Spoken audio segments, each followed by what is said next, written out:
A translation of some ancient records that have fallen into our hands from the catacombs of Egypt, the writings of Abraham while he was in Egypt, called the Book of Abraham, written by his own hand upon papyrus.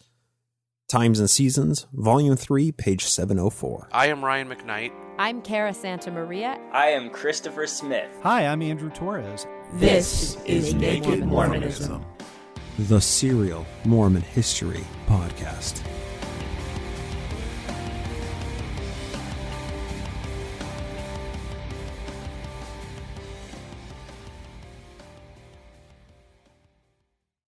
The Book of Abraham isn't what Joseph claimed it to be. He made it all up.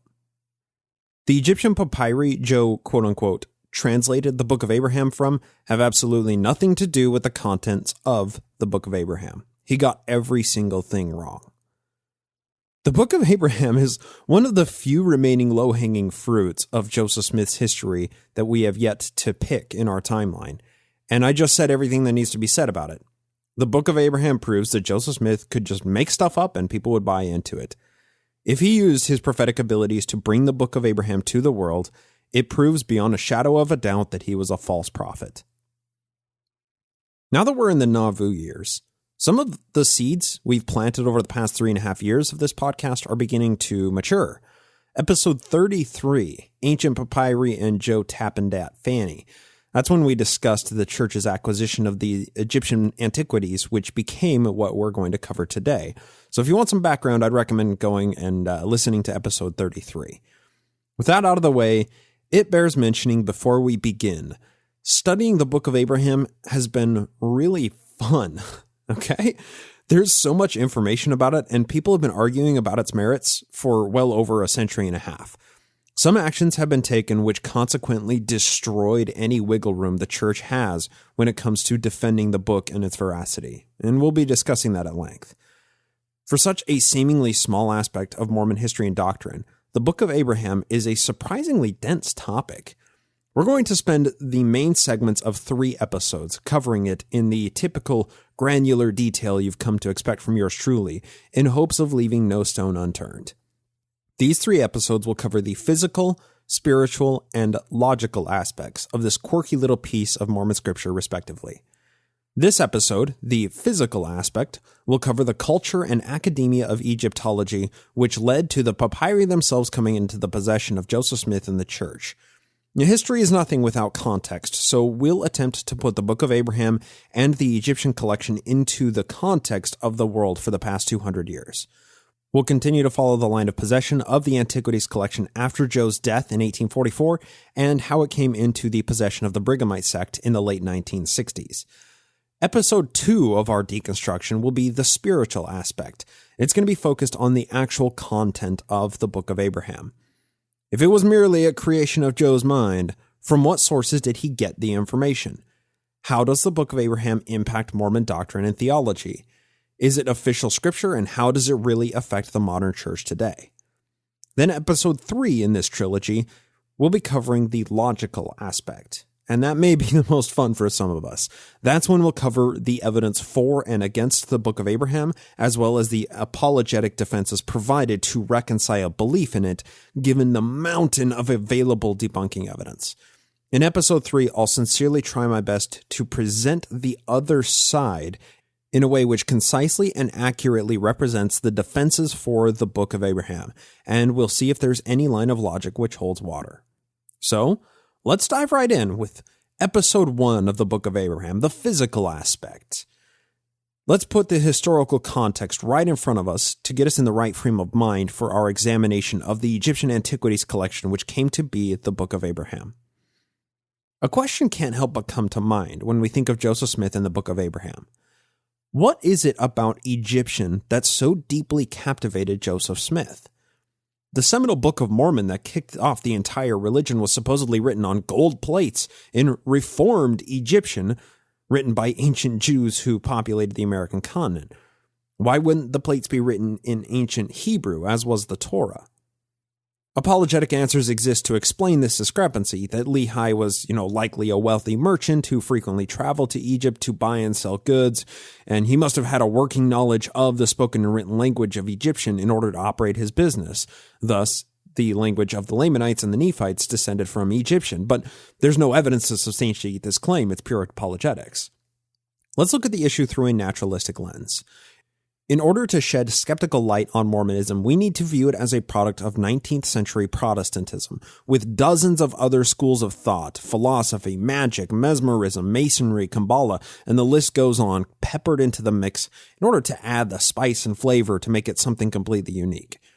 Yet, just because Mormonism is unique in so many ways, that doesn't mean that we can't trace the genetic ancestors of Joseph Smith's teachings and doctrines.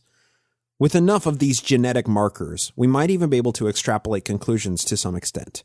When we know the history of Mormonism, it tends to lose its mystique, and it becomes completely explicable on nearly every point of doctrine and theology. So with that in mind, the question stands, why Egyptian? If Joseph claimed Egyptian Genesis for the Book of Mormon in a vacuum, that would be bizarre, but Joe didn't grow up in a vacuum. He grew up in a world with rapid spread of ideas and misinformation at unprecedented levels, due to the incredibly low costs of printing. What was happening around Joseph during his formative years, which may explain Egyptian, Reformed or otherwise? What memes did the young prophet grow up surrounded by?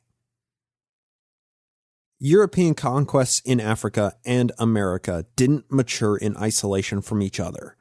With how ubiquitous trade and communication had become by the 19th century, coupled with the widespread use of the printing press making copying and propagation of intellectual property an all-consuming fire, when major world events happened on one side of the globe, it wasn't long before word spread and people everywhere were up to speed on whatever was going on. However, much like what we wrestle with today, fake news overpowered legitimate news, and the learned who could discern the difference were few and far between. In the way that any Yahoo can start a website today, anybody with any motivation or vested interest could buy space in a newspaper or start their very own newspaper, and sizzle tabloids sold extremely well, regardless of factual accuracy.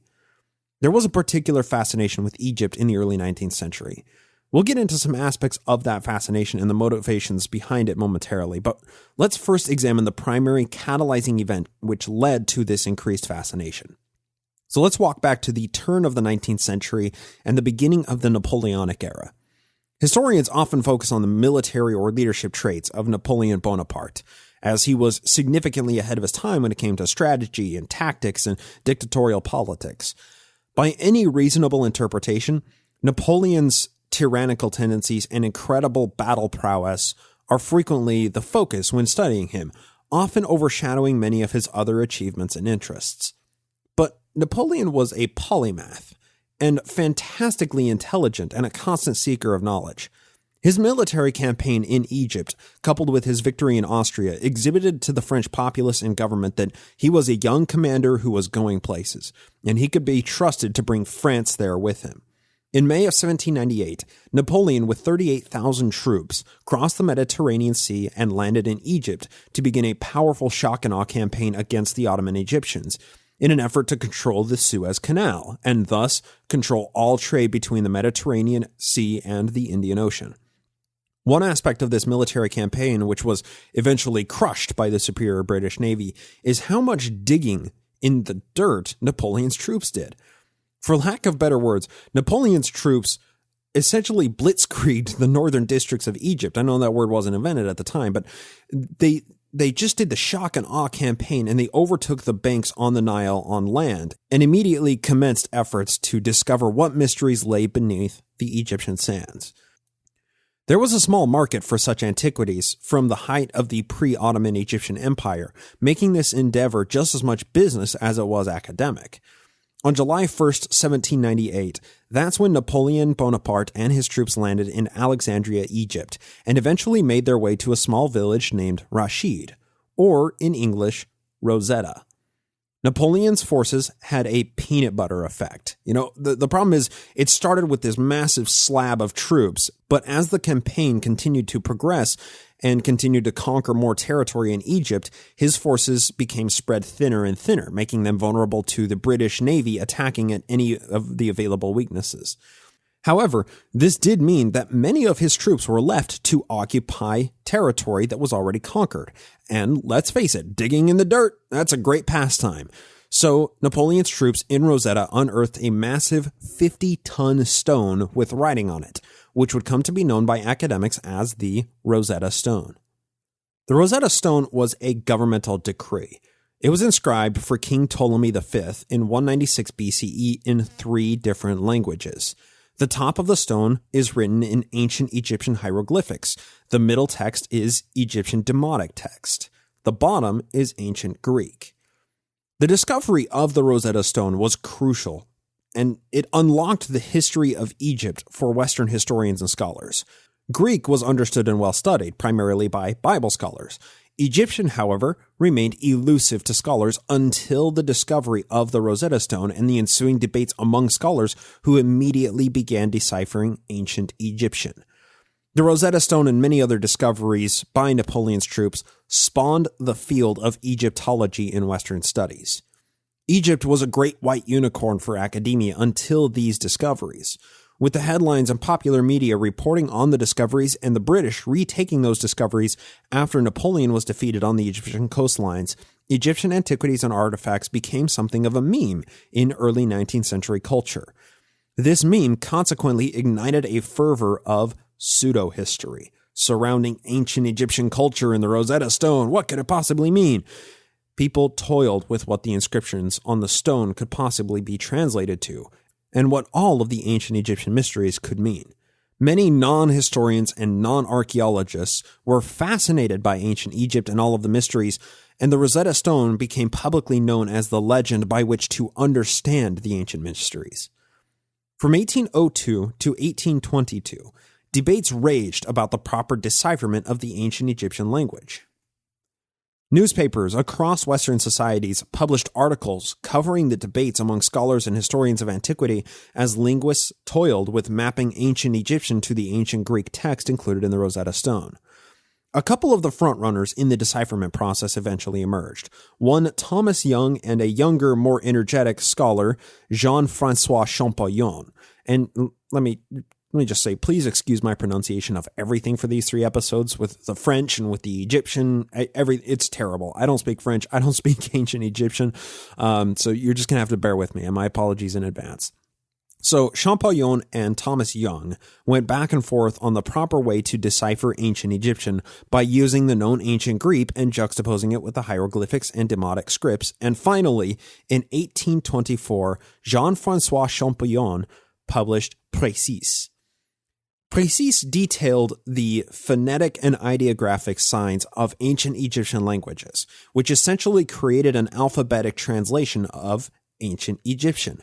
Champollion subsequently traveled to Egypt in 1829 in order to further his research in Egyptology. And he spent much of this time digging through artifacts and handling papyri scrolls, and, he was just working to build his body of linguistic decipherment. However, this journey to Egypt was hard, and it took its toll on Champollion. He ended up lecturing a few times on his discoveries and his work before his untimely death in 1832 at the age of 41. And his work and all of his research ended up being posthumously published. This was only the beginning. His work would still take another decade and a half to be widely circulated and publicly accepted by American academics. That happened in the mid-1840s. Now, it should be noted, the British Empire assumed control of the majority of these Egyptian antiquities. After Napoleon was dealt with and France and Britain were no longer at war, researchers could begin working in earnest from both kingdoms to understand all these incredible finds they were acquiring. Now, here are a few headlines. These are listed chronologically, and they are hopefully going to exhibit how things were progressing in the field of Egyptology and antiquities. Now, just for fun, if you're interested and you have a few hours to burn, I would recommend you go to a newspaper archive website and just search for the keywords Egypt or Rosetta from 1799 to 1840. A lot of fun articles will surface, which provide a bit of insight as to how these antiquities and Egyptology were viewed and evolving during the first half of the 19th century. So the first headline details the British taking possession of the Egyptian artifacts after the defeat of Napoleon in Egypt, and this is from the London Morning Chronicle in March of 1802. Keep in mind, during all of this, Joseph Smith was born in 1805. Everything we're discussing here are contemporary events of Joseph Smith. Quote, "The conquest of Egypt, independent of its political consequences, has enriched our country with a number of rare and ancient monuments, some entirely perfect and of the highest and most undoubted antiquity. Colonel Turner has brought home in His Majesty's ship, Egyptine, a stone of black granite, found by Minot at Rosetta, and intended to be sent by that general the first convenient opportunity to France. It is charged with 3 inscriptions in 3 different languages and characters, commemorating a gift of corn from Ptolemy Philadelphus to the inhabitants of that part of the country. The first is in hieroglyphics, the second in the old Coptic or vulgar character of the ancient Egyptians, and the last Greek. The whole are perfect, and the 2 last but translations, it may reasonably be supposed, of the first." End quote. And then progressing from there, this is once again from the London Morning Chronicle in August of 1802. Quote, "A very curious stone," that's a Rosetta Stone obviously, "brought over in the same vessel has been presented to the Antiquarian Society. It is about 7 feet long and 5 feet square. It has 3 inscriptions in different languages, all supposed to be on the same subject. The languages are Greek, Egyptian, and hieroglyphics. The Greek has been made out, and it proved to be an edict of their priest for deifying one of the Ptolemaics for his great and good deeds done for his country." End quote. Now we move over across the pond. This is from the New Bern Sentinel out of North Carolina, and we're moving ahead, almost 2 decades. This is in April 1820. But at this time, the debates were raging of how to decipher Egyptian. Joseph Smith was 14 years old at this time. Now, before reading this, I just want to point out that I took a sampling from hundreds of articles and headlines about Egyptian that I thought were representative. These headlines were picked up by newspapers all across America, and Joseph Smith invariably would have come into contact with some of these as he was maturing into adulthood, maybe subtly influencing his hungry mind. Quote, "Hieroglyphics of the Egyptians. Herodotus says the Egyptians used 2 sorts of letters, or ways of writing, one called sacred and the other vulgar letters. Diodorus makes the same distinction. The vulgar ones were learnt by all the people, and the sacred were only known to the priests among the Egyptians, like Latin and English or something, who learnt them of their fathers, among those things which were to be kept secret. But the Ethiopians learnt them from the Egyptians, and used all those letters or ways of writing indifferently, so that it was rather the unlawfulness than any impossibility of attaining a knowledge of these letters that kept them from reading these sacred writings, as they could perhaps have learnt them from the Ethiopians, if we suppose they were exactly the same. But it is probably the Egyptians altered them so that they were not intelligible to the Ethiopians." End quote. While academia worked endlessly from 1802 to 1845 to decipher Egyptian, public interest in ancient Egypt rose to an extreme level. In much the same way we see academic papers reported in public media with inaccurate or misrepresented articles today, academia surrounding Egyptian antiquities didn't translate well to lay people who were interested in the subject but uneducated about it. Through the 1820s, we see an evolution as public knowledge and academic study of Egyptian language and culture continue to evolve. What began as fascination became a rabid obsession. Anytime the public is rabidly obsessed with any given topic, money stands to be made. Lectures started cropping up all over America with people exhibiting Egyptian antiquities as well as Champollion's work in deciphering the languages, which, remember, Précis, his alphabet decipherment was published in 1824. So from the Maryland Gazette, and this is in February of 1819, we find this, quote, "Egyptian Antiquities. We took an opportunity in our last number to introduce to the acquaintance of our readers a Roman traveler by the name of Belzoni, who, in laying open the front of the Great Sphinx, had made some singular discoveries in Egyptian antiquities. The uncommon sagacity and perseverance displayed by this Italian are worthy of all praise, and we apprehend we cannot conclude this article in a more satisfactory way than by giving a summary account of what his recent discoveries have been, and what may yet be expected from him." End quote. I hope you're starting to see the trend. We'll get to the central point here in a minute. This is from the National Gazette out of Philadelphia, this in Pennsylvania. This is in December 1826. 1826, when Joseph Smith was forming his ideas of the Book of Mormon, claiming it to be written in Egyptian. Well, Reformed Egyptian. Quote, "Monsieur Champollion Figeac, the well-known French antiquarian," once again, I'm sorry for the pronunciation, it's terrible, "addressed 2 letters not long ago to the editor of the Monitor announcing the arrival at Havre on the 1st of September on the Durance of 170 tons from Leghorn with the valuable cargo of Egyptian antiquities, which we have frequently mentioned, destined to enrich the Museum of Louvre. There are above 100 cases beside the large pieces of sculpture, some which weigh from 1,400 to 1,800 quintals." End quote. Once Champollion published his work, newspapers picked up reporting on lectures given across the nation, which posed interesting findings to all those interested in ancient Egypt. This is from the National Gazette out of Philadelphia, and this is from April 1823. This is the same year that Joseph claimed the angel first visited him to show him the gold plates written in Egyptian. Quote, "The labors of Monsieur Champollion, Jr., on the Egyptian writing advanced progressively and furnish new results which are interesting both to archaeology and historical criticism. His alphabet of the phonetic hieroglyphics, by means of which he has read on the monuments of Egypt the names of Greek or Roman emperors, has just been confirmed and extended by applying it to more ancient monuments, the date of which it also serves to fix. We can already state that, guided by this hieroglyphic alphabet, Champollion has discovered and read the names of the pharaohs, that is to say, the kings of the Egyptian race, carved on the great monuments of the first style." End quote. Why are we reading all these headlines? Right? I guess I didn't qualify this very well, but history is nothing without context, okay? If we're to understand Joseph's mindset, it helps to try and put our minds there by reading the kind of material to which Joseph Smith would have been exposed. Egypt was a meme in America, and the public loved the idea of learning about ancient Egypt, but very few in the public actually did learn about it.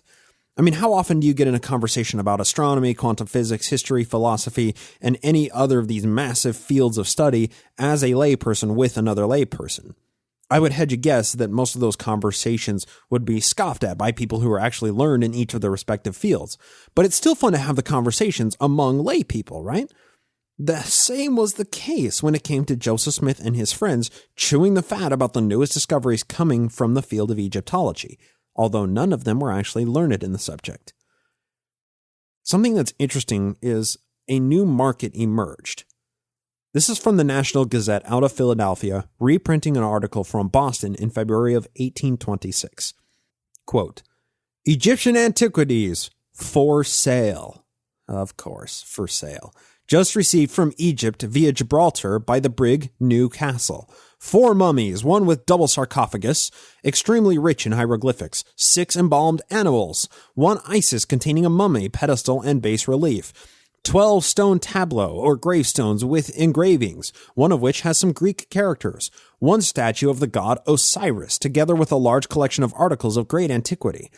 One of the human and one of the animal mummies have been opened by scientific gentlemen, and found to be in an uncommonly fine state of preservation, and are pronounced by good judges to be greater antique curiosities than those exhibited in either of the cities of London or Paris, and altogether form the most curious assemblage of ancient Egyptian antiquities ever offered for sale." End quote. For sale. This unique market caused Europeans to flood into Egypt to acquire their share of antiquities to get their slice of this new market pie. By 1838, it became recognized that the looting was becoming a bit destructive, which consequently hindered the archaeological study of ancient Egypt. This is from the National Gazette in June 1838. Now, 1838, that's 8 years after the Mormon religion had been started. And this is a reprinting of articles that they had received from Europe. And I think this is possibly where public fascinations begin to become damaging at some extent. You'll see what I mean in a second. Quote, Egyptian monuments. Had not the monuments of ancient Egypt been multitudinous in their number and imperishable from their greatness, none of them would have been left undestroyed by the various inundations of fanatics and foreigners who have from time to time overflowed the land of the Nile. The Persians and the Saracens, under the influential and religious passion, did all they could for the overthrow and ruin of works happily too majestic for their puny devices.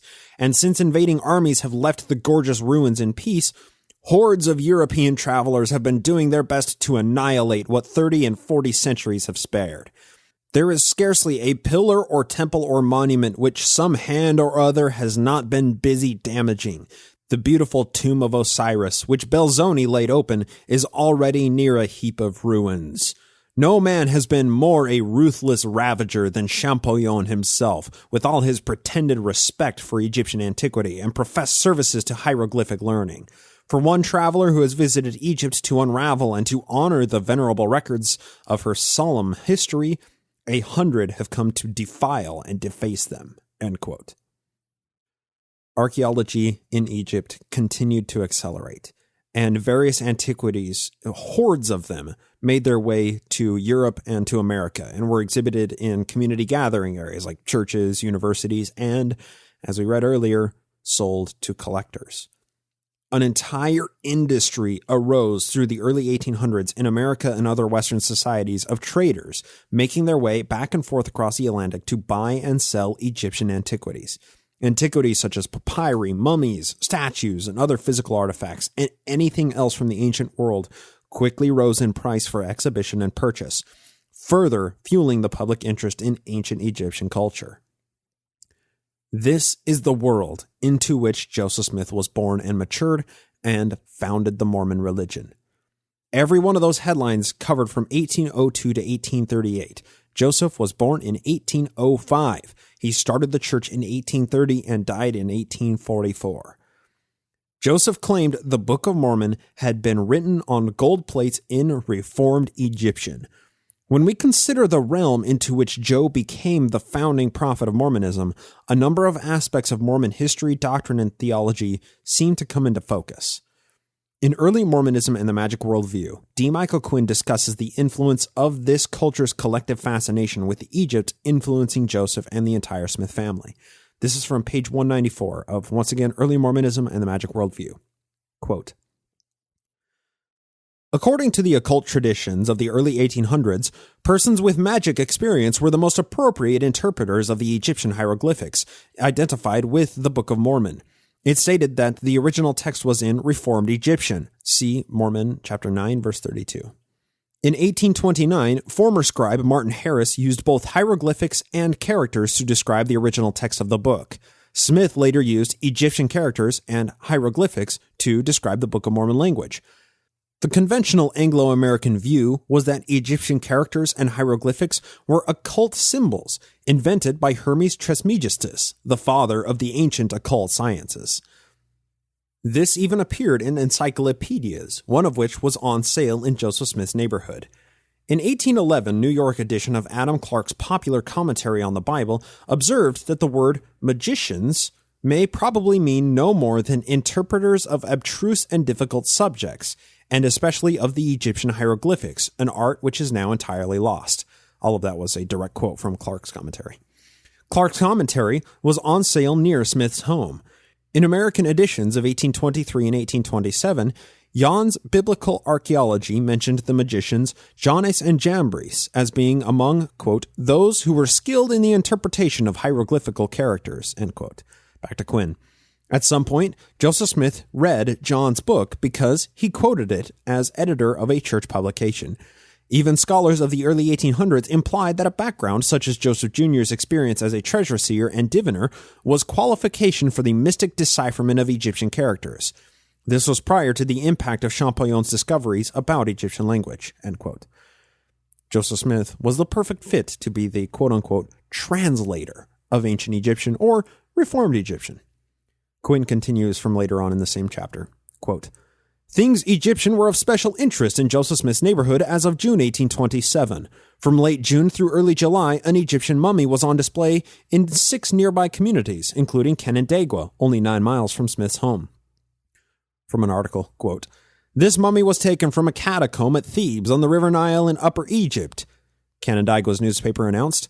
That same month, Palmyra's newspaper reported that a German professor, quote, "who has been employed in deciphering the Egyptian antiquities at Rome, states that he has discovered a Mexican manuscript in hieroglyphics, from which he infers that the Mexicans and the Egyptians had cultural intercourse with each other from the remotest antiquity, and that they had the same system of mythology," end quote. Given this historical context, it should be no mystery why Joseph chose Egyptian for his seminal work, and hopefully it helps explain his affinity towards the ancient mysteries contained within Egypt and the artifacts coming across the Atlantic pilfered from those sacred locations. It also may explain why he thought, at some level, the Native Americans, the Lamanites, Nephites, may have descended from a culture that shared some kind of genetic lineage with ancient Egypt. The stage is set. We have a 19th century world spellbound by Egyptian antiquity. We have antiquities dealers frequently making trips back and forth across the Atlantic to buy and sell artifacts. We have Joseph Smith, a practitioner of magic, with his magic implement of choice, a seer stone, translating Reformed Egyptian into the Book of Mormon and adapting his theology to absorb and incorporate anything which happens across his path to make it yet one more constituent piece of the great Mormon puzzle. This group of variables, set within the perfect parameters, provides the historical context necessary to understand the central focus of this 3-part series, the Book of Abraham. In July of 1835, 5 years after the Mormon religion had been started in 1830, Joseph Smith was approached by one of these Egyptian antiquities dealers by the name of Michael Chandler, who possessed a number of papyri scrolls and fragments as well as 4 mummies available for purchase to any rare antiquities collector. Smith's fascination with the ancient mysteries of Egypt and his proclivities towards anything esoteric or occult or anything even masquerading as such made him predisposed to be consumed by the cryptic information locked behind the ancient Egyptian text on the papyri that he was holding in his own 2 hands. Upon examining Chandler's papyri for sale, Joe made some extraordinary claims, which were recounted in the history of the church and in a letter from William Wines Phelps to his wife. And the letter reads in part, quote, "Brother Joseph remarked that it was as easy to shed tears while reading your letter as it was when reading the history of Joseph in Egypt." All that from the papyri. The last of June, 1835, 4 Egyptian mummies were brought here. There were 2 papyrus rolls besides some other ancient Egyptian writings with them. As no one could translate these writings, they were presented to President Smith. He soon knew what they were and said they, the rolls of papyrus, contained the sacred record kept of Joseph in Pharaoh's court in Egypt and the teachings of Father Abraham. God has so ordered it that these mummies and writings have been brought in the church, and the sacred writing I had just locked up in Brother Joseph's house when your letter came. So I had 2 consolations of good things in one day. These records of old times, when we translate and print them in a book, will make a good witness for the Book of Mormon. There is nothing secret or hidden that shall not be revealed, and they come to the saints." End quote. Believing, based on Joseph Smith's bold assertion that these papyri were personally written by Abraham and Joseph of Egypt, a number of wealthy Mormons pooled funds to purchase the entire collection for $2,400 from Michael Chandler. Adjusted for inflation, in 2017 money, $2,400 in 1835 is about $63,000. Smith began translating the papyri immediately after they were acquired, and by November of the same year, 1835, he had his Egyptian alphabet translated into his manuscript notebook with the help of William Wines Phelps, Oliver Cowdery, and Warren Parrish. The translation project took a bit of a hiatus from that time until the Nauvoo period, possibly because of too many other projects mounting, maybe the completion of the Kirtland Temple, the foundation and dissolution of the Kirtland Safety Society Anti-Banking Company, and definitely due to the Mormon War in Missouri of 1838, the papyri translation project was moved to the proverbial back burner. Joe had completed the Egyptian alphabet, but had yet to write the Book of Abraham, supposedly translated from the papyri using his translated alphabet. The fact that the translations weren't yet complete didn't stop the prophet from leveraging the papyri and mummies in the meantime. The 4 mummies out of their respective sarcophagi and the papyri were exhibited in Kirtland in the uppermost floor of the temple once it was completed in 1836. Immediately, the exhibition of these Egyptian antiquities drew skepticism from non-Mormon visitors who desired to see the incredible papyri written by Father Abraham and Joseph of Egypt themselves. A specific instance of this was captured by a man named William S. West, who came to Kirtland to see the temple and papyri. He reported in 1837 from a newspaper local in Warren County, Ohio, the following passage. Quote, "They say that the mummies were Egyptian, but the records are those of Abraham and Joseph. These records were torn by being taken from the roll of embalming salve which contained them, and some parts entirely lost.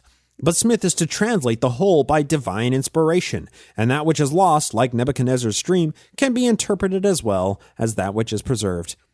Is it possible that a record written by Abraham and another by Joseph containing the most important revelation that God ever gave to man should be entirely lost by the tenacious Israelites and preserved by the unbelieving Egyptians, and by them embalmed and deposited in the catacombs with an Egyptian priest?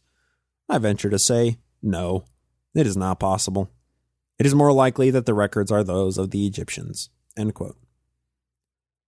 West's skepticism encapsulated in this account shows that the papyri alone were enough to draw skepticism based solely on the claim of their authorship being that of Joseph of Egypt and Abraham.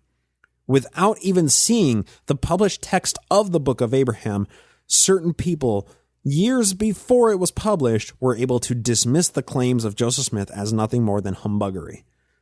Upon settlement in Nauvoo, Illinois, life for the prophet was slightly less chaotic as the previous few years had been. And finally, in March of 1842, nearly 7 years after the acquisition of the Egyptian collection, the full translations were published in the church periodical, The Times and Seasons, along with 3 of the most prominent facsimiles included in the papyri. The translations were fittingly titled The Book of Abraham.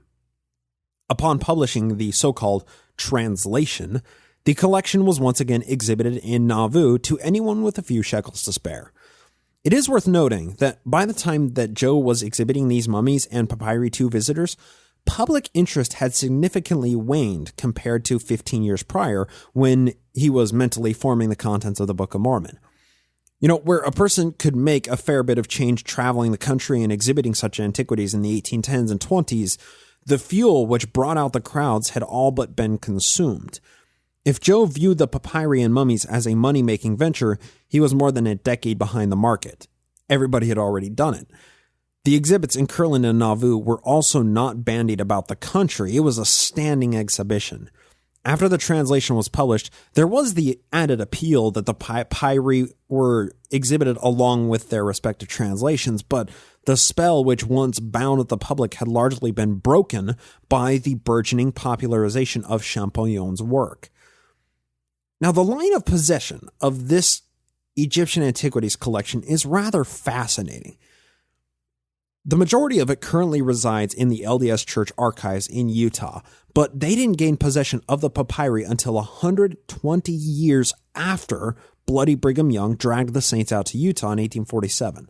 So let's walk through the line of possession from the death of Joseph Smith in 1844 all the way up to 1967, when the Brighamite Church was finally able to gain possession of the collection after a quote-unquote anonymous donor made a contribution for an undisclosed amount. After Joe's demise in the June of 1844 gunfight in Carthage, Illinois, the Egyptian Antiquities collection fell into the possession of his first wife, Emma Hale Smith. She and her next husband, Louis Bideman, retained possession of the collection until the death of Lucy Mack Smith in 1856, when Louis and Emma Bideman sold the collection to a man named Abel Combs. The bill of sale was signed by Louis and Emma, as well as Joseph Smith III, Joseph's oldest son, who was being groomed at the time to become the prophet of the reorganization, which would happen a few years after the sale was made. Now we're going to continue from Robert Rittner's The Joseph Smith Egyptian Papyri, a Complete Edition, in Chapter 1. And Chapter 1 is actually written by friend of the show, H. Michael Marquardt. This is a really interesting book. Quote, Combs subsequently sold 2 of Smith's mummies and some of the papyri to Edward Wyman's St. Louis Museum in Missouri and kept the others.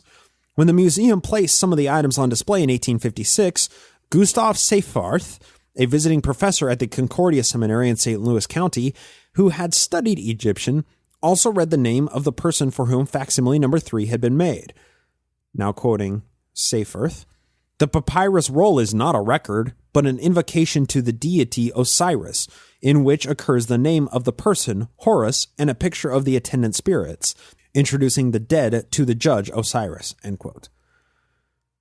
Now, this is really interesting because by 1856, when this small portion of the collection was transferred to Combs, Champollion's work had been published and widely circulated. Egyptology was able to decipher the majority of text included on any papyri, whether that was the Demotic text or the Egyptian hieroglyphics. So this Professor Gustav Seyfarth was the second person that historians have evidence of examining the papyri after the text and facsimiles could actually be deciphered using Champollion's decipherment process. Now, during this interim period from Joe's death in 1844 to the transfer to Abel Combs in 1856, that was 12 years later, in 1851, Apostle Franklin D. Richards published The Pearl of Great Price in Britain.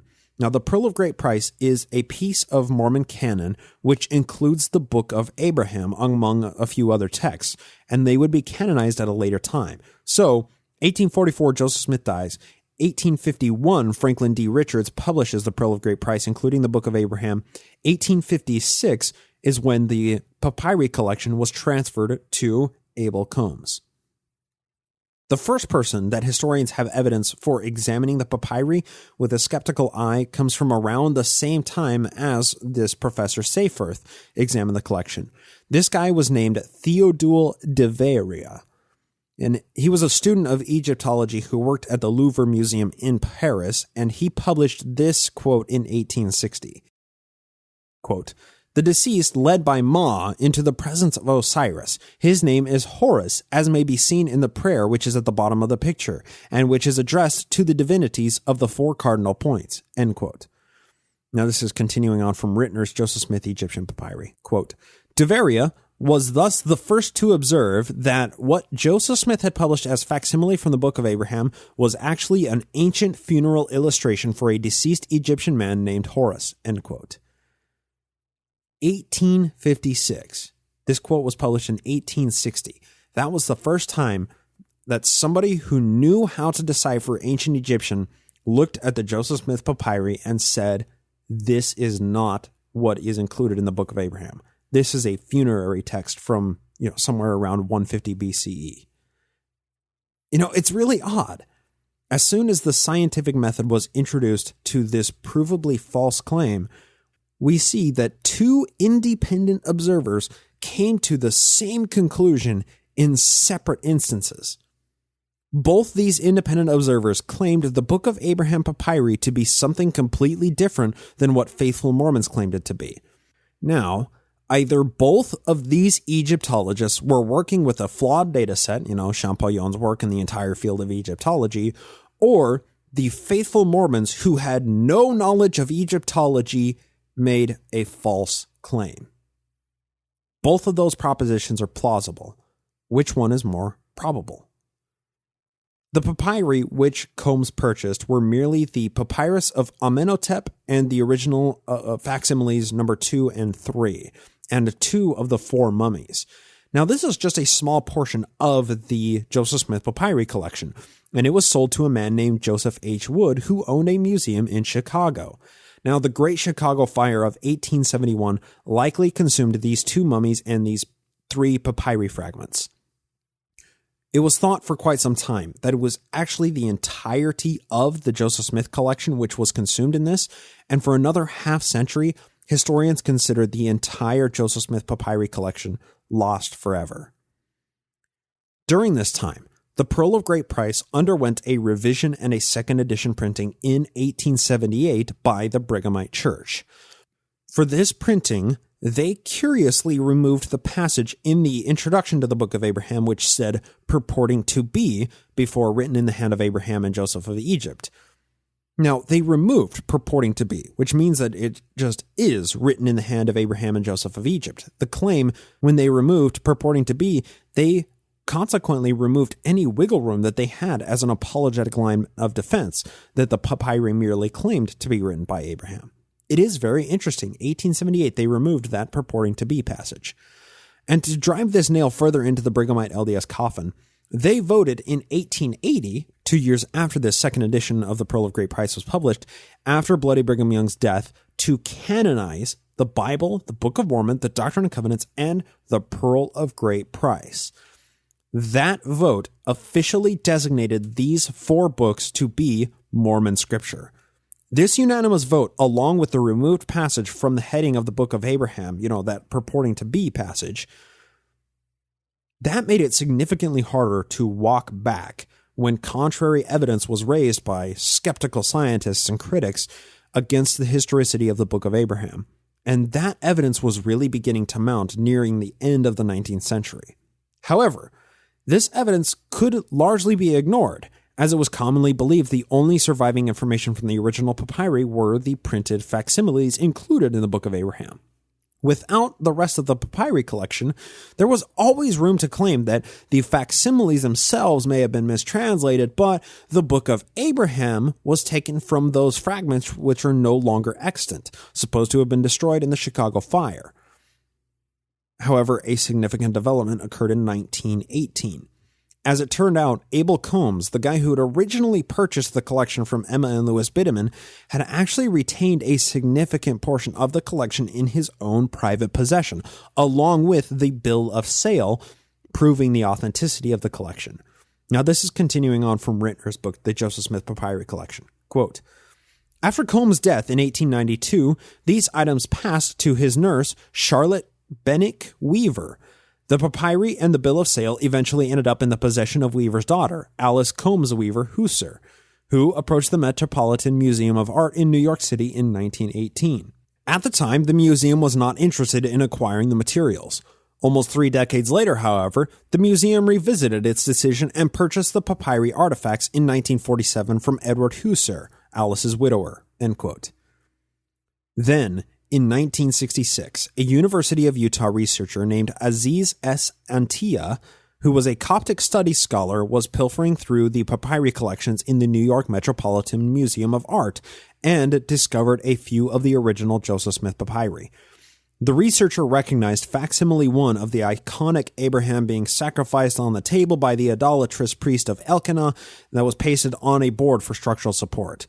Immediately, Atiyah realized he had found something important to a lot of people, and he contacted then church archivist N. Eldon Tanner to make him and the church aware of the existence of the papyri. From later in Rittner's book, in Marquardt's chapter about the papyri, quote, negotiations with the museum began a few weeks later. Eventually, an anonymous patron agreed to make a donation to the museum to cover the cost of the transfer, thereby facilitating the museum's gift of the item to the LDS Church on November 27, 1967. The museum's transfer included 11 pieces or fragments of papyri, including the original of facsimile number 1, which once belonged to 3 separate papyri. These fragments have since been numbered as JSP, the Joseph Smith Papyri, 1 through 8 and 10 through 11, end quote. And that's where we leave it off. That exhausts our exploration of the physical aspect of the Book of Abraham. We covered the cultural fixation on Egyptian antiquities, the infection of that culture into early 19th century America, and how these papyri and mummies came into Joseph Smith's possession. We discussed the translation process and when it eventually was printed. We covered the canonization process and the entire line of possession of the artifacts in this entire collection and how they came to be in the possession of the Brighamite LDS Church in Salt Lake City. There's so much more to discuss when it comes to the Book of Abraham. We just discussed the physical aspect. Now, I made a quick 12-minute video about this entire subject, which you can find linked in the show notes or on the Naked Mormonism YouTube channel, if you'd like to know what's in store for the next 2 episodes in this trilogy. As I stated at the beginning, the Book of Abraham may seem like a simple subject.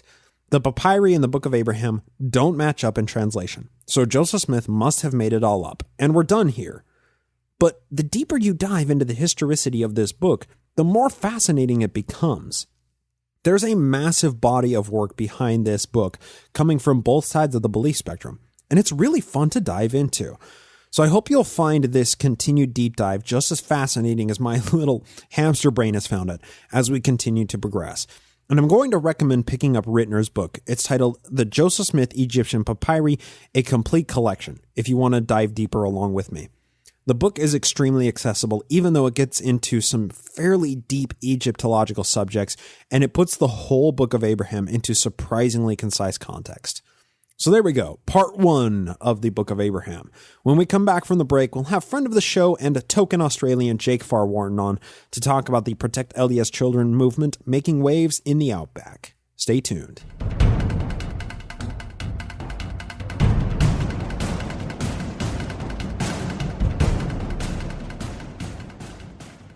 And now, joining us today to discuss a recent article that came out of the Sidney Morning Herald that is actually Mormon-related, because I know Australians actually don't pay attention to Mormonism as much as they possibly can, is the host of the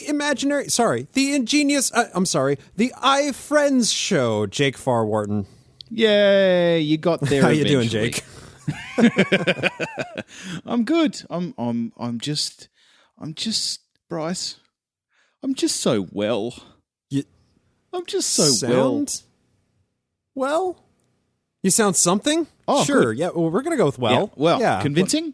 Convincing. No, I do. I am well. I am very well. Actually, it's always exciting when I got to be honest. Do you mind if I'm honest? I would really hope you were being honest. Is it okay?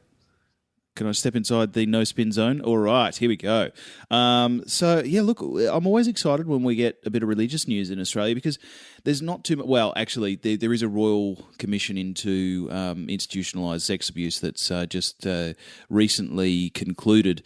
But, largely speaking, well, I suppose also George Pell, the Archbishop, or one of the Archbishops, I think he's number 2 in the Vatican hierarchy, is currently being tried for institutionalized child sex offences.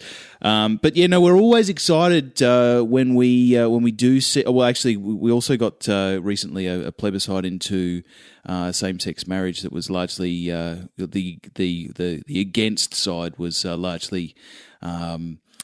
largely religious. But we're always excited in Australia to get some religious news because we don't have it very often. That is baffling. Did you like that little monologue? That was a good. No, fun it was monologue. a nice soapbox. Now I'm going to push you off of it and say that is absolutely baffling because it seems, and obviously this is a product of being inside of certain echo chambers, but we spend a lot of time talking about religion because it has so much overt influence on it's seemingly everything that happens in America. So to hear your kind of take in the Australian culture surrounding religious news items is it's nice to see a bit of a disparity, even if that disparity points out where there are significant failings in the system on this side of the pond.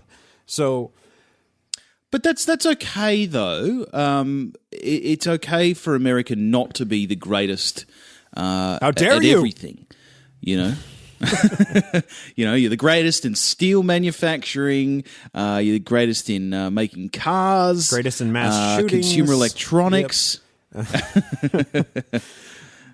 It's okay not to be the best at everything. Yes, it's only the bad things that we need to not be first in. Right. Yep. Okay, well, let's go ahead and broach this subject because recently in the Sidney Morning Herald was a headline of something that we've been covering quite a bit on this show, and it's about these bishops' interviews and the Protect LDS Children campaign that's gotten a little bit of traction. So I sent this article to you, Jake. How does this kind of strike you at the onset? It's pretty bad, actually. It's one of those things. I love the premise of the Protect Children. because invariably they are the victims in many ways of anything. It's hard to say that a child is of one religion or the other because they haven't really had the opportunity to look at the others, or none at all. They haven't really had the opportunity to critically examine beliefs, theirs as well as those of the children. So their parents, pardon me. So it's always awful when you hear that children within a specific religion that they haven't really chosen themselves, haven't really had the opportunity to critically examine, are being asked questions that are just gross. I mean, Right. You wouldn't ask an adult this question and these questions, and they're asking kids as young as 12 these types of, and they're questions around purity. I mean, look. It's just gross. It's just gross. That needs to be the title of this there's nothing- episode. It's just gross, everybody. But it just so is. Like, why would you ask kids these? I wouldn't ask my kids these questions, and we have very open conversations. These are old men asking. I'm assuming it's old men. Apologies if I Largely, misstepped though. there. Largely, it's pretty generally true. Yeah. Older gentlemen asking, well, clearly not gentlemen. Older men asking, young children questions around their virginity, purity. It's just so gross, Bryce. I'm glad you could share in this because it's something that we've been covering for a while because it's seemingly so egregious. But I have to also contextualize this a little bit too, because when you're growing up in the church and this is just a regular scripted part of the culture, you go in when you're interviewing for your baptism at 7.5 years old, 7.9 years old. You go in when you turn 12 years old, 14 years old, 16 years old, and then there are various intervals in between all of those where you have these quote unquote worthiness interviews. When you're brought up in that, similar with any system of indoctrination, you don't ever have the thought even enter your mind that something might be the problem here. And when it's the foundation of the way that they kind of separate the wheat from the chaff of who can and can't go into the temple, who can and can't get the priesthood, who can and can't go into the maids and whatnot, it just seems like it's just one more piece of the system. And if you begin to question one piece of it, it seems like you start beginning to question the entire system. So there's obviously a breakdown here, and it's insulated from any level of scrutiny because of that indoctrination. Yeah, look, maybe gross was the wrong word, although it is still a bit awful. I think delving into this article a little bit deeper, the thing that concerns me the most is that the kids are taught to shame from such an early age, particularly taught to shame their thoughts of, in inverted commas, impurity from a young age. And look, this is when they're going through that formative phase in their lives where the hormones are mixing with the regular moans, and it's a time where questions will be asked of sexuality, internally. Questions will be asked around who am I attracted to, what is it about them that attracts me to them, etc., etc.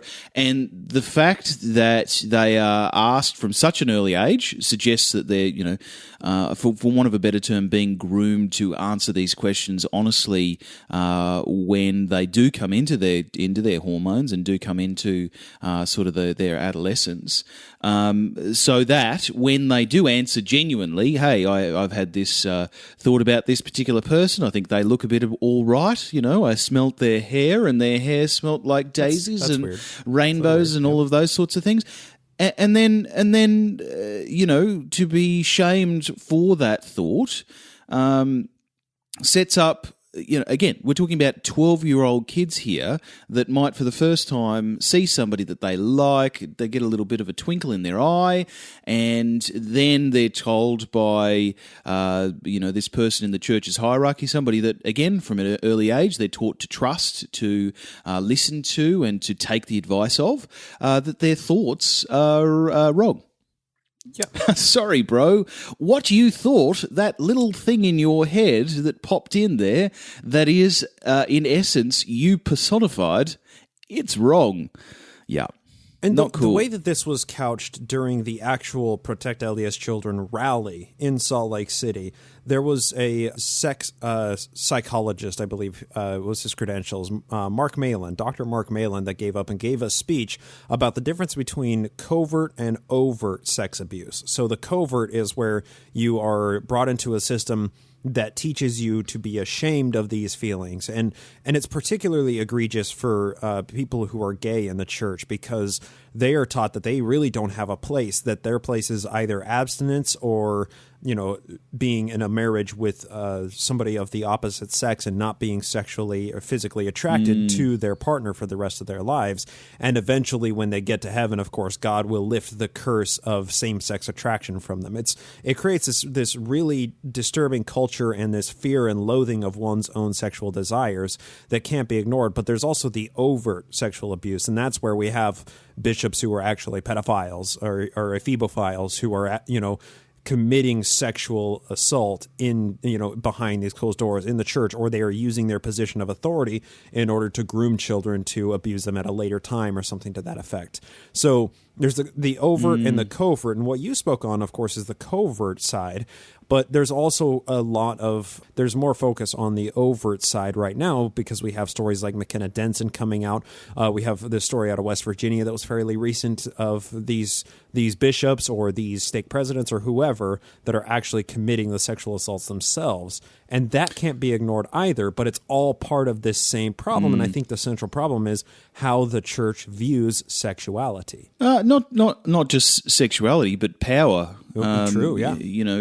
It's one of those early teachings on in psychology that unfortunately, what drives a lot of people to commit terrible acts upon others is to essentially exert your power in one way or the other, and the fact that certain people are drawn to these positions of powers within church hierarchies means essentially that the church hierarchy, as you know, I'm hopefully not speaking out of turn here. We've learnt what I'm essentially saying through the Royal Commission in Australia into institutionalized sex abuse of children. In that Royal Commission, the Catholic Church was not alone. There were plenty of Anglicans, Presbyterians, Pentecostalists. I don't recall hearing of any Mormons, Mormon churches, or Mormon priests rather, but certainly it was widespread. As you know, and it's just unfortunate. Unfortunate's the wrong word. It's just so despicable. But the nature of the world here is the nature of this reality is that these are institutions that attract people who will have, as a consequence of the positions that they take on, they will have power over people's minds. They will have the power to suggest that people do things that may overrule their sense for self-preservation or for self-sanctity. They have these positions of power where they are able to do and inflict awful things upon people of all ages, but the one that we hear too much of, unfortunately, is against children. It's just so sad. One thing I do want to hit on a little bit as well is we do see when there is this overt abuse, we have a figurehead like a George Pell who comes under scrutiny or who is sued, or there's a class action lawsuit that's brought against a single individual for one of these cases that has happened where they have basically serially abused children within their coffers. And I think we need to take a step back and appreciate the Australian Royal Commission and the way that they approached this, because it didn't seem like they were using the opportunity or using this investigation to crucify a single individual like George Pell. Rather, they were using someone like George Pell as a catalyst to investigate the system as a whole.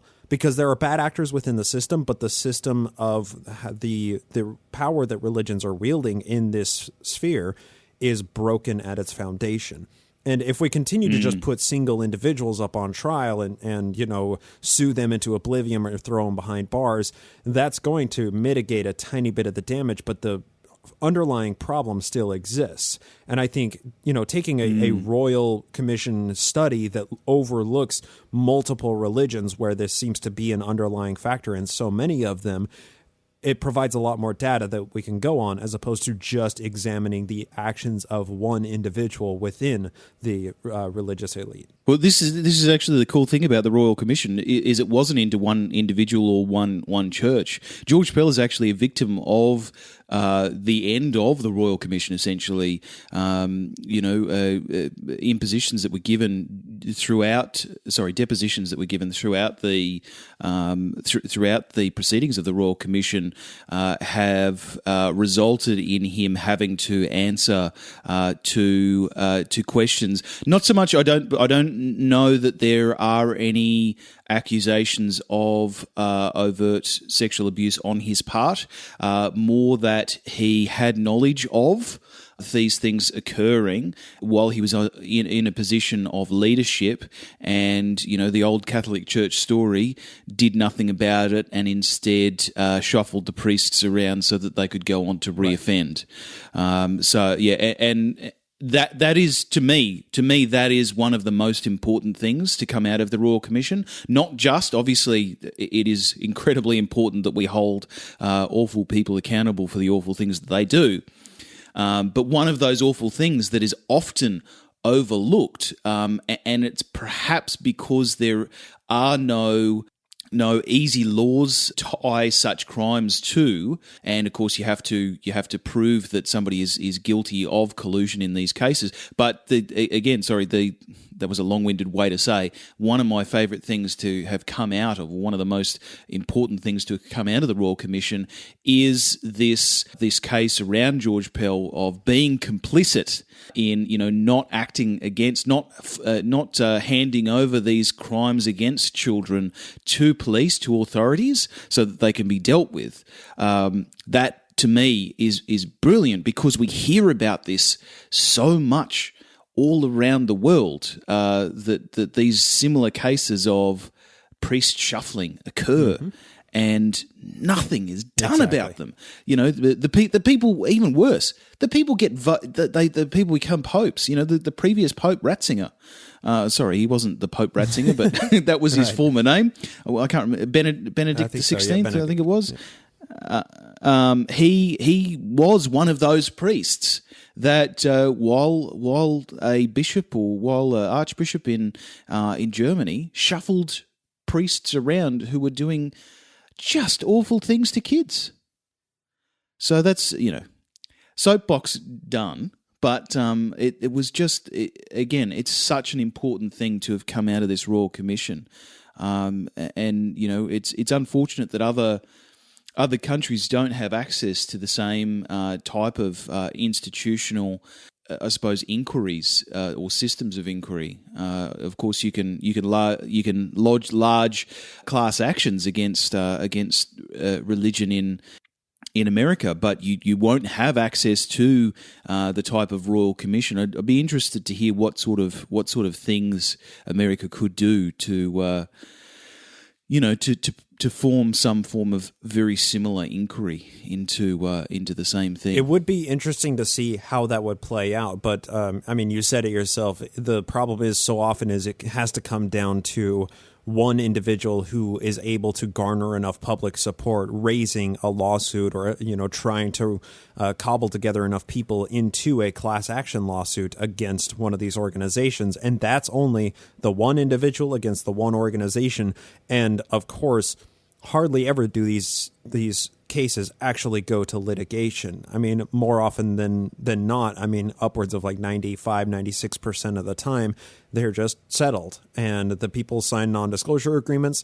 They get money. The churches don't change their policies. They may make a slight alteration to try and mitigate this from happening again. But no massive reforms ever take place. The people get their money and they go away, and they're never allowed to speak about it again. And obviously, this represents some serious foundational flaws in so many ways, and I do wish that there was some American Royal Commission, and of course we wouldn't use royal, we're not pretentious that way, but some American coalition to root out these abuses, because obviously they are a fundamental issue of so many religions. It's not just Catholicism that we use as the butt of so many jokes about abusing children. I mean, it seems like these institutions create a power vacuum or a power structure that people who are, have a propensity to be a sexual abuser, they kind of just find their way into the system. So, yeah, at least we'll be keeping an eye on George Pell and see how everything comes out with him specifically, as well as with the Royal Commission's findings. This is,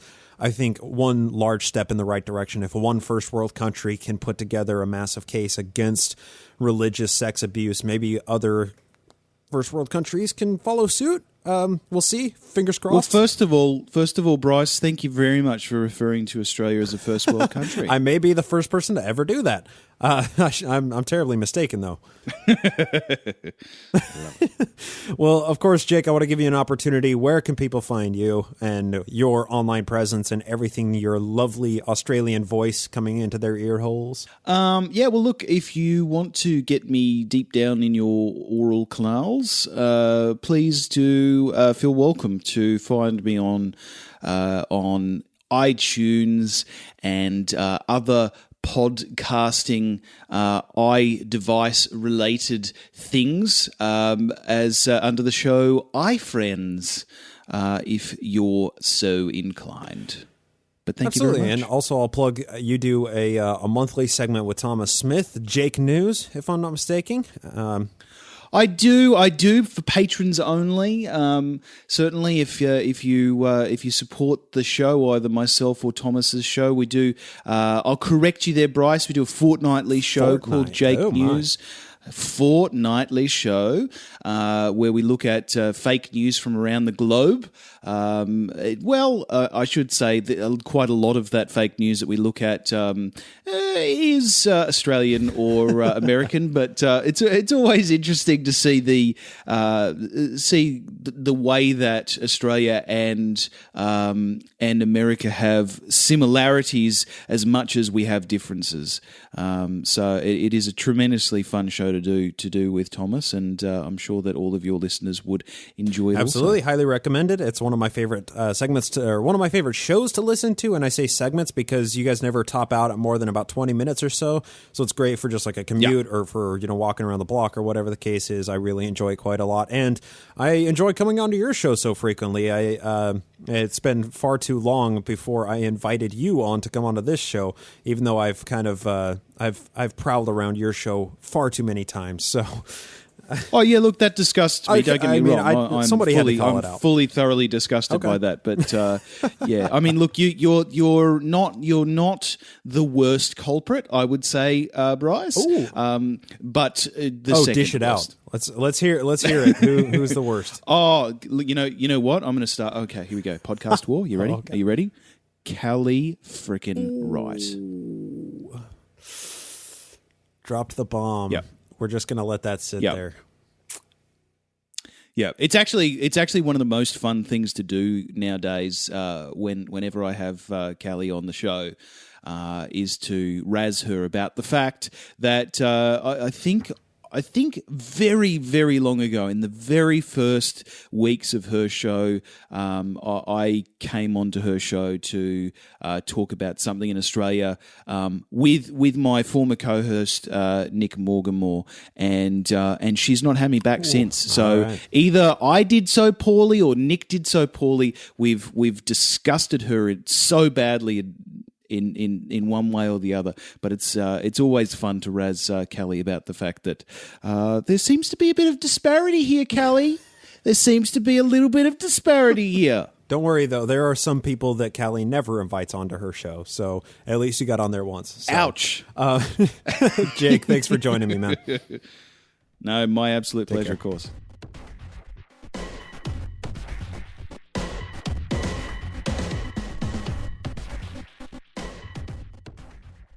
Once again, huge thanks to Jake for coming on to chat about the Protect LDS Children movement and the damage caused by these harmful sexually explicit bishops' interviews. Now, dovetailing off of our conversation, the Protect LDS Children movement hasn't gone anywhere. It hasn't evaporated, it hasn't dissolved. The March in March 30th in Salt Lake City was a success in that the march itself happened, but no policy change has come, and the church has seemingly weathered the storm for now. So the next step in public protest is happening on June 10th. That's National Children's Day, where people who support the movement are encouraged to go to church in peaceful protest and speak with their local bishopric about the concerns the Protect LDS Children movement seeks to change. You can go to protectldschildren.org, you can pick up your button or your bumper sticker, and all you have to pay is the shipping for it, showing that Sam Young and the campaign are absorbing even more cost in order to make this movement a success. So I encourage you to join me at church on June 10th, 2018, to sit in the pews of your local ward with Protect LDS Children buttons on your lapel and show the members that these issues are still rampant and have yet to be addressed by the leadership of the church. I encourage you, spark up a conversation, talk to the bishop after sacrament meeting, do anything you feel comfortable doing to help this movement gain traction and make people understand that it exists, and maybe their efforts to end these one-on-one sexually explicit worthiness interviews will be realized. These one-on-one interviews may not have affected you personally in a negative way, but every day that these interviews continue to happen is another person being emotionally or sexually abused in some way. That needs to stop. The movement will continue until the policies are changed. But that's not the only thing Mormon-related that's making headlines. It's time for The Angel's Trumpet.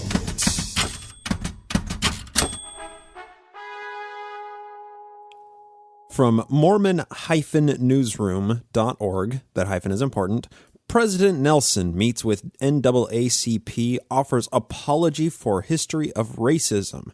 This is truly an earth-shattering event. Some very brief quotes from the apology. This is on Thursday, May 17th, 2018, the day this episode airs. President Russell M. Nelson and his counselors and the Quorum of the 12 met with the national leadership of the NAACP at the Church Administration Building on Temple Square. In a room filled to capacity by these leaders and members of the media, President Nelson issued the following statement, a transcription of which may be downloaded at the following link. This is, once again, from Mormon-newsroom.org. He says, "As I look around, I am reminded that this is not the first time leaders of our church have sat in council with the leadership of the NAACP. The first meeting in 1963, prior to the October General Conference, resulted in a remarkable statement on civil rights read by President Hugh B. Brown over the tabernacle pulpit. It was a beginning. As I ponder it now, I recognize how much we as a church must learn from our past. It is with a solemn heart that I address you all today. I have upon my shoulders a mantle that I don't suppose you can see with your eyes. It has a weight of its own and represents in the responsibility of duty that accompany this office which I hold. The holy stewardship for the children of God, both within and outside our faith, the trust inherent to that stewardship is no small part of its weight." So then he goes on to talk about how hard it is to be a prophet of the church. And yeah, I mean, obviously, it's a massive organization that you have to constantly deal with. So here he goes on to say, "Today, as prophet, seer, and revelator, and president of the Church of Jesus Christ of Latter-day Saints, I offer a full, unqualified apology for the error of racism which was taught from this office and in the tabernacle and over the pulpits of our churches the world over. I am joined by my counselors in the First Presidency and the full quorum of the 12 apostles in making this apology, and we collectively bear witness and testimony of the devastating effects of racism which were perpetuated by leaders of the church in the past. It continues on. Institutionally, in the past, we taught false and hurtful ideas about curses, skin color, and spiritual worthiness, and we were wrong. We taught false notions of white supremacy in civil and religious life, heinous ideas of pure white blood, and erroneously condemned interracial marriage, and we were wrong. We took it upon ourselves to interpret Scripture to justify these false ideas and closed our hearts and minds to the truth of God's love, even when it could be found in God's written word, ancient and revealed, and we were wrong. So the statement is obviously much longer than that, and it's really a truly earth-shattering event. The church apologizing for being racist. And let's be clear, it wasn't just the fact that they didn't allow African Americans to get the Melchizedek priesthood. That barred them from the celestial kingdom. That basically said that if you happen to have black skin, you can't get into our super awesome heaven. But it's also replete throughout the Book of Mormon, the teachings of dark-skinned Lamanites becoming more righteous and their skin turning white. So this is a doctrinal racism that cannot be extracted from the church. And here this newsroom, Mormon-newsroom.org, is showing that the church is apologizing. But once you get down to the bottom, of course, you see Mormon-newsroom.org is the official Pasquinade newsroom of the Church of Jesus Christ of Latter-day Saints. And when you click on that link, it takes you to Wikipedia's fair use policy under parody. This is a parody page. This is anti-Mormon literature, and I think it's absolutely brilliant. Okay? Because this is a challenge, isn't it? Because we have some unknown, unnamed, faceless ex-Mormons, anti-Mormons created this apology for the church that is, based on this historic meeting that the leadership is having with the NAACP today. And it seems like this is what should happen. I don't know if there is a better way to go about this than the church inviting the NAACP and apologizing to them, issuing a formal apology and saying we taught false doctrines and we were the cause of institutionalized racism, and we not only disavow but we apologize for those things. That feels like what should happen.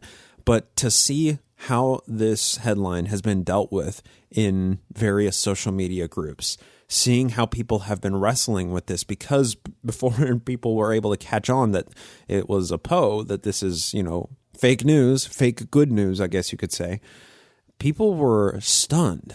People are amazed the church is actually moving forward and actually doing what they should have done so long ago and apologizing for the racism. And now they find that it's fake news, that no such apology actually happened. And I love what Peggy Fletcher Stack tweeted. This is, she's one of the foremost reporters in the Salt Lake Tribune that covers the church frequently. She said, this is what really happened at the meeting this morning in Salt Lake City.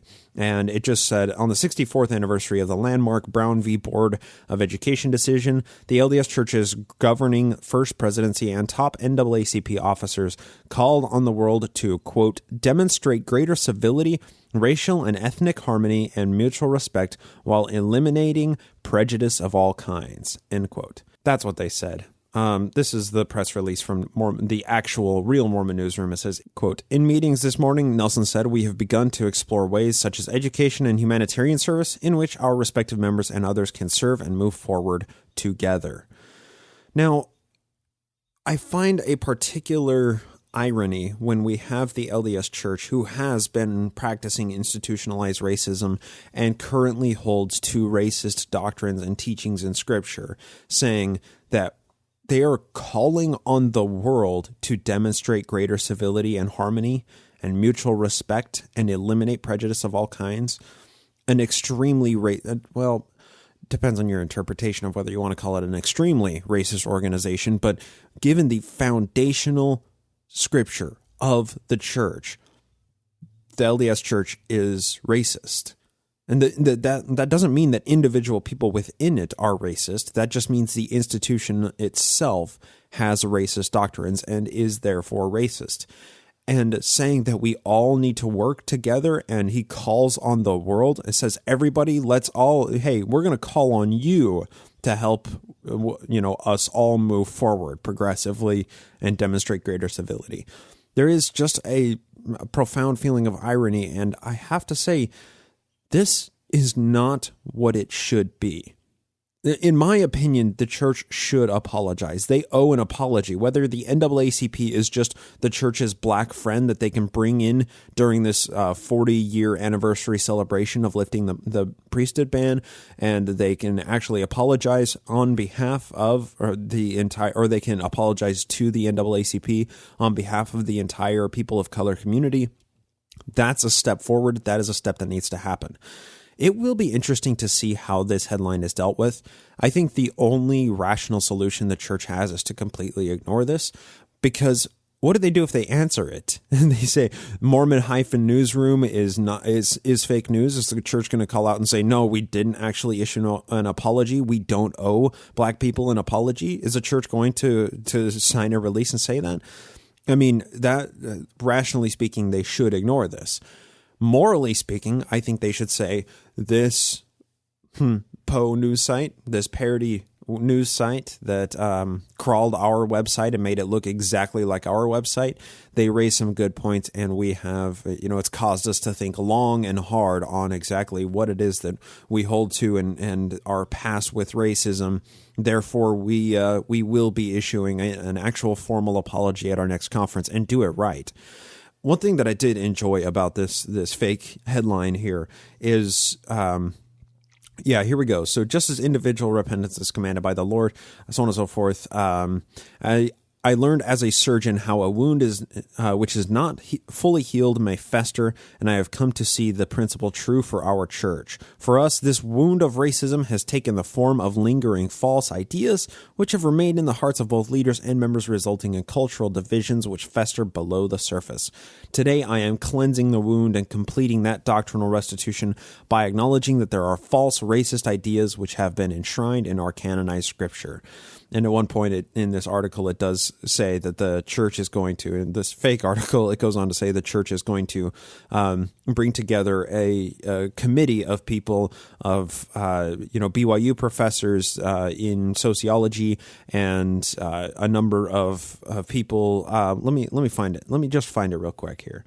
Okay, here it is. It says, with that in mind, I am announcing the formation of a scriptural review committee on race. This committee is composed of representatives from the Quorum of the 12, the Relief Society, the 70, and key members of BYU and CES faculty in sociology and race relations, and will be presided over by President of the Genesis Group. The committee will take the next 6 months to review our current body of modern, revealed, canonized scripture and identify those faults of men around racism which have been left uncorrected. They will consult with experts in sociology, race relations, and theology from both inside and outside of the church and present their recommendations at the October General Conference this fall. Those recommendations may take the form of additional footnotes, updated headers, additional explanatory text, or even full removal of offending passages. And really, if you are basing your religion on groups or on scripture, which can be updated, altered, changed, and trumped by modern day revelation, why not do this? Why not just go full tilt and say, we are prophets, and what we say today supersedes everything that we said yesterday. Here we are. This is the new church. And take those passages out of the Book of Mormon about skin color changing when the Lamanites become more righteous, like the Nephites, about the white delights, about the curse of Cain. Take it all out. Remove it all. You can't scrub the history of it, but you can scrub your doctrine of it, just like you've done with so many other teachings. So, I don't know. It's fun. It's going to be fun to see how this whole story develops and to see if there is any reaction. I don't expect there will be. I hope there is, because the church reacting to this fake news is going to, I think, reveal where their true prejudices lie, and that will be fun to see. Be sure to check protectldschildren.org once again, or the Facebook page for Protect LDS Children. They keep everybody really up to date. They post up usually every day, sometimes every other day. There's a lot of information to follow here. Today has been May 17th, 2018. We have a couple of new patrons to thank. I'll start off by thanking Christy Ann for a pledge edit. Also a pledge edit by Stink Vomit, a pledge by Chris, a new patron, Catherine, and a new pledge by Ryan. So to all of our new patrons, thank you so much for supporting the show. Thank you so much for funding this research and all of the time and effort that goes into creating the podcast. And as a token of appreciation and gratitude, I hope you enjoy all of the extra content that comes on the Patreon only feed. And I suppose that does it for today. I hope you've enjoyed our first takedown of the Book of Abraham, and in the coming weeks, it's only going to get deeper and more fun, so please be sure to join us. For anyone who is a new listener, thank you so much for coming over from The Thinking Atheist or anywhere else that you may have found us from. Hopefully this episode gives you an idea of what you can come to expect as we continue to progress through the history. And if you choose to go back through the backlog, there's a lot of information there to put everything we talk about now in the Nauvoo years of the church history into context. You are listening to the Serial Mormon History Podcast. Episode 1 is the birth of Joseph Smith. We progress chronologically from there. We're a long time past that now. There's a lot of information that you missed. So if you're up to it, I'd encourage you to go check out the backlog of all of the episodes with the regular episode title. Those are the historical timeline episodes.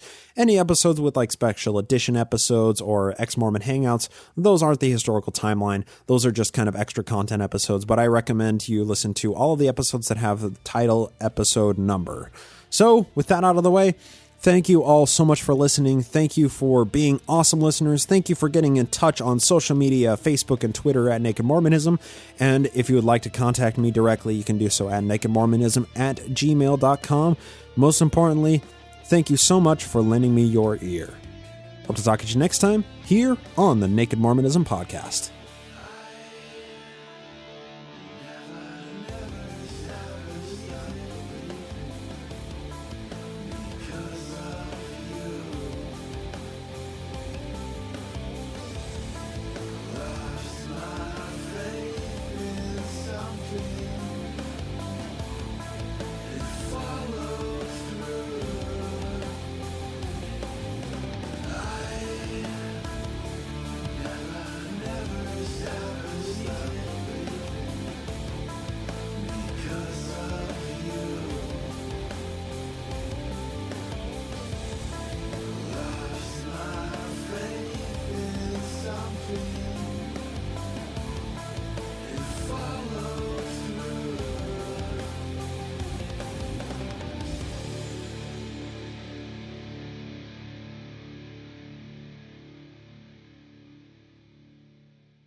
This podcast is produced with the help of Julie Briscoe as social media manager, Natalie Newell as production assistant, Brian Ziegenhagen as audio engineer, and Andrew Torres of the law offices of P. Andrew Torres as legal counsel.